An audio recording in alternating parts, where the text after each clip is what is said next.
तो new section है, new energy है और जोश बहुत ख़तरनाक वाला है कि कुछ बड़ा करना है इस बार, राइट। तो अगर तुम सिलेबस देख रहे हो और तुम चैप्टर का ओवरव्यू ले रहे हो कि कौन से चैप्टर में हमें क्या पढ़ना है, तो भाई तुम्हारे अंदर अभी आ चुकी है कि तुम्हें स्टार्टिंग से लेके एंडिंग तक मैथ को बहुत अच्छी तरीके से लेना है एंड तुमने ये चीज़ सोच रखी है।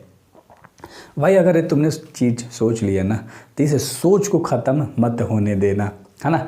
इसे सोच को ख़त्म मत होने देना, क्योंकि बहुत प्यार तरीके से सारी चीज़ें करोगे। एंड यार देखो सीबीएसई बोर्ड में मचाने के लिए तैयार हो जाओ, क्योंकि आपका भाई खड़ा हो चुका है एंड मैथ्स में आपको सारे नोट्स मिल रहे होंगे एंड सारी चीज़ें मिल रही होगी, जाके ऐप चेकआउट कर सकते हो। चलो सबसे पहले हम लोग देख लेते हैं, है ना। चलो आ जाओ फटाक से 10th क्लास का पूरा ओवरव्यू ले लेते हैं। एक एक चैप्टर को बताऊँगा, 10 मिनट दे दो मेरे को, काम तुम्हारा हो जाएगा। सबसे पहले रियल नंबर के बारे में जानेंगे, जो कि हमारा पहला चैप्टर है। और पहला चैप्टर बच्चे 3 घंटे में 2 घंटे में ख़त्म करते हैं, बिल्कुल एनर्जी से, बिल्कुल इंटरेस्टिंग वे में, समझ के बिल्कुल मज़ा आता है। और जो आपकी क्यूरियोसिटी है ना भाई, वो बढ़ के 100 लेवल तक जाती है। तो टेंशन मत लो, रियल नंबर के बारे में आज जानने वाले हैं, ठीक है। चलो आ जाओ। तो रियल नंबर में सबसे पहले रियल नंबर होता क्या है जी, ये जानना है। फिर फंडामेंटल थ्योरी ऑफ अर्थमेटिक के भी आप जानोगे, बहुत बेसिक सा है। 1-2 मिनट लगते हैं, 5 मिनट लगते हैं, जितने बच्चे समझ पाएँ उतने ही मिनट लगते हैं बेसिकली, ठीक है। एलसीएम एचसीएफ आप बचपन से पढ़ते आ रहे हो, तो आप एलसीएम और एचसीएफ में गलती नहीं करोगे, बहुत आराम से करोगे। फिर relation between LCM and HCF, LCM और एचसीएफ में क्या अंतर है, क्या मतलब दोनों में, है ना, वो आपको देखना होगा। और प्रूफ ऑफ इरेशनैलिटी, यानी कि इरेशनल नंबर जैसे √3 है, जैसे √5 है, √7 है, √11 है, ये सारे कैसे इरेशनल है इसको प्रूफ करोगे। तो ये सारी चीज़ें हैं और ये तो आप देखते आ रहे हो एंड आपको पता है कि ये इंपॉर्टेंट है। तो अभी तक आपने देखा, राइटिंग पे मत जाना प्लीज़। तुम पढ़ने के लिए आए हो ना, तुम पढ़ने के लिए आए हो ना यहाँ पर, तो भाई कम का मतलब पेन का कम इस्तेमाल करेंगे एंड काफ़ी प्यार से पढ़ेंगे, मज़े से पढ़ेंगे, ठीक है। चलो अगला चैप्टर पे हम लोग आएंगे। तो हमारा जो अगला चैप्टर है वो है पॉलिनोमियल्स। क्या है अगला चैप्टर है हमारा पॉलिनोमियल्स, जिस पे हम बहुत प्यार से फोकस करेंगे। सबसे पहले जानेंगे पॉलिनोमियल होता क्या है, उसके बाद जानेंगे पॉलिनोमियल्स के कितने टाइप होते हैं, ध्यान से समझो। फिर जनरल फॉर्म जानेंगे, फिर जीरोज ऑफ पॉलिनोमियल्स जानेंगे।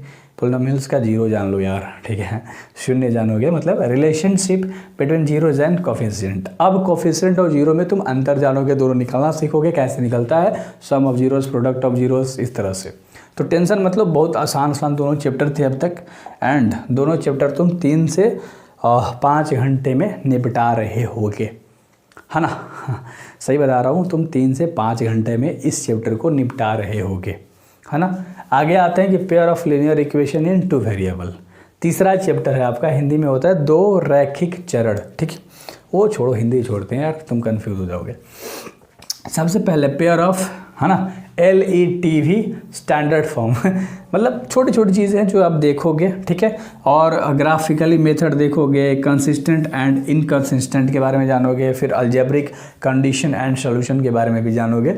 एलिमिनेशन मेथड और सब्स्टिट्यूशन मेथड है, 2 मेथड हैं जो कि आप सीखने वाले हो, आपके एग्जाम में भी आएंगे, है ना। और ये 2 मेथड आगे तक यूज़ होंगे, कॉम्पिटिटिव लेवल तक जाओगे तो ये बहुत इस्तेमाल होते हैं 2 मेथड जो है। तो ये आप चैप्टर के अंदर देख पाओगे। कोई भी ज़्यादा लेंदी प्रोसेस नहीं है इस चैप्टर में। इस चैप्टर में आप ग्राफ बनाना सीखोगे, है ना। एंड आपको, मेरे को लगता है ना कि आपको 10 से 15 मिनट की जो अंडरस्टैंडिंग लेवल है वो लानी पड़ेगी। बाकी पूरा का पूरा जो है वो बुक अच्छे से समझ में आएगा। अगर एक क्वेश्चन आ गया समझ में, तो आगे के सारे क्वेश्चंस बहुत प्यार लेवल से तुम्हें समझ में आने वाले हैं, ठीक है जी। चलो आगे बात करेंगे चौथा चैप्टर के बारे में, 4th चैप्टर क्वाड्रेटिक इक्वेशन के बारे में। एंड अगर इस चैप्टर की बात करूँ ना, तो बिल्कुल ये तुम्हारी तरह है, बिल्कुल सुबह क्या कर रहे हो, शाम को तुम क्या कर रहे हो, तुम्हें भी आइडिया नहीं है। तो ये भी चैप्टर सेम उसी तरह से रैंडम चैप्टर है, मज़ा आएगा, आसान सा है। 3rd कर लोगे, 4th आराम से कर लोगे। स्टैंडर्ड इक्वेशन होता है क्या है, सोल्यूशन फैक्टराइजेशन क्या होता है, मतलब फैक्टराइजेशन क्या होता है, सोल्यूशन बाय क्वाड्रेटिक, फिर डिस्क्रिमिनेंट और नेचर ऑफ नोट्स। तो ये बहुत आसान सा चैप्टर है, इस पर मैं ध्यान नहीं देता, है ना। 3 आ गया, 4 भी आ जाएगा। अलजेब्रिक प्रोग्रेशन, जिसको हम AP भी बोलते हैं, इस चैप्टर को क्या बोलते हैं, AP भी बोलते हैं, याद रखना, ठीक है। तो सबसे पहले आपको जानना है कि AP होता है क्या, व्हाट इज एन AP। सबसे पहले आपको ये भी जानना होगा कि अर्थमेटिक प्रोग्रेशन होता क्या है, फिर इसके जनरल फार्मूले क्या होते हैं, इसका मतलब फॉर्म क्या होता है, जनरल फॉर्म जो होता है ना। और नाइन्थ टर्म ऑफ एपी जानना होगा, sum of n term of AP यानी कि नंबर ऑफ, और डेली लाइफ प्रॉब्लम्स। तो डेली लाइफ प्रॉब्लम्स आपको कुछ करेंगे, मैं एक्सटर्नल क्वेश्चंस भी 6 से 8 या 10 तक लगा सकता हूँ, ठीक है, टेंशन मत लेना। तो सारी चीज़ें हो जाएगी, बस खाली देखते चले जाओ। ट्रायंगल में आप सिमिलर फिगर समझोगे, सिमिलर ट्रायंगल समझोगे, सिमिलैरिटी है ना, क्राइटेरिया समझोगे, ठीक है, जैसे angle angle angle angle angle, side side side side angle side, ये 4 चीज़ें निकालना तुम सीखोगे, है ना। बीपीटी यानी कि थेल्स थ्योरम जो होता है, जिसको हम बोलते हैं बीपीटी थेल्स थ्योरम, और उसका जो अपोजिट होता है उसको हम बोलते हैं कन्वर्स ऑफ बीपीटी, ठीक है जी। चलो कोई बात नहीं, देख लेना, सारा समझ में आएगा तुम्हें। अगला जो है 7 नंबर का चैप्टर है जी, क्वाड्रेटिक ज्योमेट्री। क्या है? कोऑर्डिनेट ज्योमेट्री, ठीक है। सबसे पहले इसमें कार्टेशियन सिस्टम होता है क्या है, इसे आपको देखना है। फिर कोऑर्डिनेट ऑफ पॉइंट देखना है, फिर ग्राफ्स ऑफ लीनियर इक्वेशन देखना है, डिस्टेंस बिटवीन 2 पॉइंट, ये तो भाई देख लेना, ये बहुत आसान चीज़ है जो समझ जाओगे। सेक्शन फार्मूला भी आसान है, याद हो जाएगा, टेंशन मत लो। ट्रिग्नोमेट्री सबसे इंटरेस्टिंग चैप्टर है, क्लास 10th का, सबसे मज़ा आता है और सबसे ज़्यादा बच्चे इसी चैप्टर से क्वेश्चंस भी लगाते हैं, एक्सटर्नल क्वेश्चंस भी लगाते हैं, उनमें फेयर भी होता है, इस फेयर से टैकल भी करते हैं, अपने डिग्निटी को भी बचाते हैं, अपनी गरिमा को बचाते हैं कि कहीं मेरा इज्जत प्रतिष्ठा खत्म ना हो जाए दोस्तों के सामने। तो एक एक पॉइंट को बच्चे क्या करते हैं, बहुत संभाल कर रखते हैं, ताकि मैं किसी के सामने लज्जित ना हूँ। इस चैप्टर के अकॉर्डिंग सारे चैप्टर आसान मानता हूँ, इस चैप्टर में बच्चे फॉर्मूले लगाने में बहुत ज़्यादा कन्फ्यूज़ होते हैं, जो कि होना नहीं है बच्चों को एक्चुअली में, ठीक है। सबसे पहले जानेंगे ट्रिग्नोमेट्री, मैं यहाँ पर रेशन दे दिया, रिलेशन होना चाहिए था, ठीक है, ट्रिग्नोमेट्री रिलेशन, ठीक है जी। चलो, या रेशियो होना चाहिए था, ट्रिग्नोमेट्रिक रिलेशन नहीं, रेशियो। चलो, ट्रिग्नोमेट्रिक रेशियो, ठीक है। फिर ट्रिग्नोमेट्री होता है क्या है, रेशियो क्या होता है, और फिर एग्जिस्टेंस भी देख लेना थोड़ा मोड़ा। ट्रिग्नोमेट्री टेबल याद करना होगा, कन्वर्जन ऑफ ट्रिग्नोमेट्री रेशियो क्या होता है, और फिर ट्रिग्नोमेट्रिक आइडेंटिटीज़ क्या होती है। सारी चीज़ें बहुत हलवा लेवल वाला है, अगर ट्रिक से करोगे तो सारे याद होंगे, बट आपको एक बोरिंग सा टीचर मिल गया तो फिर क्या कर सकते हो। हाँ, तुम वहीं जा रहे हो, एक बच्चा क्या कर रहा है, वो बोल रहा है कि मेरे को ये टीचर बहुत मस्त लगे। भाई तुमने लेक्चर अटेंड करा, तुम्हें अच्छा नहीं लगा उस टीचर का, बट तुम फिर भी पकड़ के बैठे हो उसे, तो ये तुम्हारी भ्रम है, तुम्हारी गलती है, और तुम वहाँ से अपने डाउनफॉल तरफ जाने लगे हो।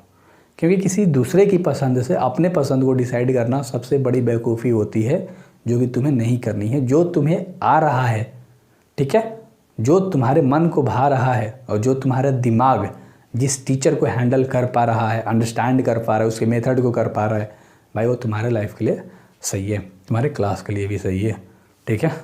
ऐसे रैंडम किसी के बहकावे में आगे काम करने से अच्छा है अपना मत रखो, अपने से समझो। अब दिमाग है तुम्हारे पास भाई, अंडरस्टैंडिंग पावर है ना, तो हर चीज़ है तुम्हारे पास जिससे तुम अपने आप को बचा सकते हो। So believe in yourself.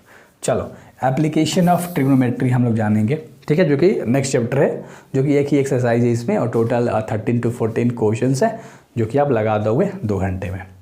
Height जानोगे इसमें, और डिस्टेंस क्या होता है वो जान लोगे। एंगल ऑफ एलिवेशन और एंगल ऑफ डिप्रेशन, 2 चीज़, यानी कि ऊपर से ताकने पर और नीचे से ऊपर ताकने पर दोनों क्या होता है। और स्पीड डिस्टेंस कॉन्सेप्ट, तो स्पीड से रिलेटिव थोड़ा सा कॉन्सेप्ट होगा, जो कि आपको समझना होगा। हाँ, 10 चैप्टर मानता हूँ कि आप 4 घंटे में 3 घंटे में ख़त्म करोगे, बट इसमें थोड़ा सा क्या है ना, आपको ना, जिसे बच्चे जिसके पास एक अलग लेवल वाला स्किल्स होता है, आर्ट वाला, वो इसमें ज़्यादा मज़ा आता है उन लोगों को। क्योंकि इसमें भाई तुम्हें ना इस्तेमाल करनी होगा प्रोजेक्टर का, प्रोजेक्टर मतलब क्या, प्रोटेक्टर, चांद, ठीक है, प्रोजेक्टर बोल रहा हूँ।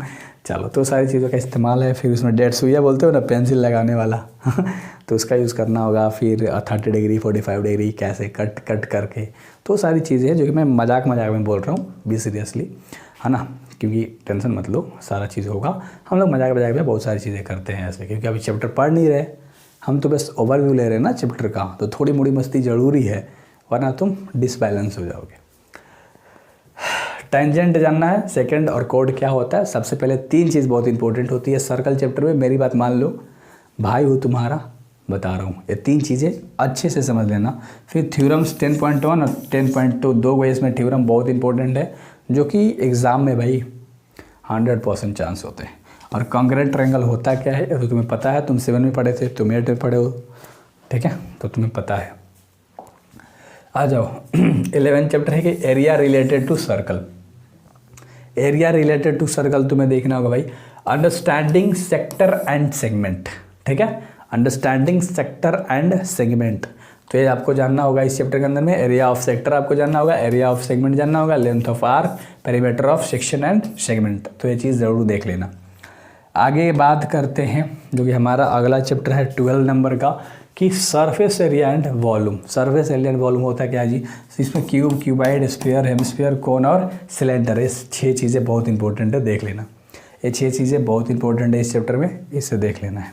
देखना क्या है, मैं खुद पढ़ाने वाला हूँ सारी चीज़ें, तो बस लेक्चर अटेंड करना है। स्टैटिक्स है ना, मीन, डायरेक्ट मेथड और एज्यूम्ड मीन मेथड क्या होता है, स्टेप डेविएशन मेथड क्या होता है, मीडियन और मोड क्या होता है, ये सारी चीज़ें तुम्हें क्या करनी है भाई, देखना है। ये सारी चीज़ें तुम्हें क्या करना है भाई, देखना है, बहुत प्यार तरीके से देखना है, ठीक है। चलो सारी चीज़ें तुमने देख ली। आगे अगर हम बात करें प्रोबेबिलिटी की, तो व्हाट इज़ प्रोबेबिलिटी। प्रोबेबिलिटी होता क्या है, हिंदी में प्रायिकता बोलते हैं। फाइंडिंग प्रोबेबिलिटी ऑफ, कैसे निकालोगे तुम, अगर है प्रोबेबिलिटी रेंज, उसका रेंज कितना तक होता है ना, वो सब सीख जाओगे, टेंशन मत लो। श्योर इवेंट क्या होते हैं, ठीक है। और कॉम्प्लीमेंट्री प्रोबेबिलिटी होती क्या है, कॉम्प्लीमेंट्री प्रोबेबिलिटी होती क्या है भाई, प्रोबेबिलिटी, इसे आपको जानना होगा। आगे कुछ भी नहीं है, सारा चीज़ हो गया। अगर मैं आगे स्ट्रैटेजी की बात करूं तो बहुत सिंपल सी स्ट्रैटेजी है कि आप अप्रैल टू मई ज़्यादा नहीं 1 to 4 चैप्टर कर रहे होगे, फिर जून टू सितंबर आप आगे 3 चैप्टर कर रहे होगे, फिर अक्टूबर में, ठीक है, 3 से यहाँ 6 कर लेना, मतलब 1 से 4, फिर 5, 6, 7 है ना, 8 चैप्टर तक यहाँ, मतलब 8 तक यहाँ पर कर लोगे। फिर उसके बाद अक्टूबर में यहाँ पर और नवंबर में आते आते तुम क्या कर लोगे, लाड लो 11 चैप्टर तक, 12 चैप्टर तक आ जाओगे। फिर 2 चैप्टर बचेगा, दिसंबर में लगा लेना, ठीक है। दिसंबर में आके आराम से टेंशन मत लो, और फिर पूरा जनवरी, पूरा फरवरी मस्त रिवीजन, मस्त PYQs, और बाकी ये सारे लेक्चर के अकॉर्डिंग ही सारे चैप्टर अच्छे से कंप्लीट हो जाएंगे, बस रिवीजन करना होगा। अगर तुम पढ़ाई के दौरान ही रिवीजन करते आ रहे हो तो तुम बहुत अच्छे नंबर स्कोर करोगे। मेरा वादा रहा, खुद से एक वादा भी ले लेना, तब सही रहेगा। मैं वादा कर दूं यहाँ से, पता चल रहा है वहाँ गेहड़ी मार रहे हो तुम, तो काम नहीं बनने वाला। तो ट्राई करना कि अच्छे तरीके से पढ़ाई कर लो, ठीक है। मिलते हैं भाई, पूरा का पूरा ओवरव्यू तो मैंने बता दिया, मैंने बात भी करा तुमसे, तुमने मेरे से बात नहीं करा, मैं खा पाऊँ। मिलता हूँ।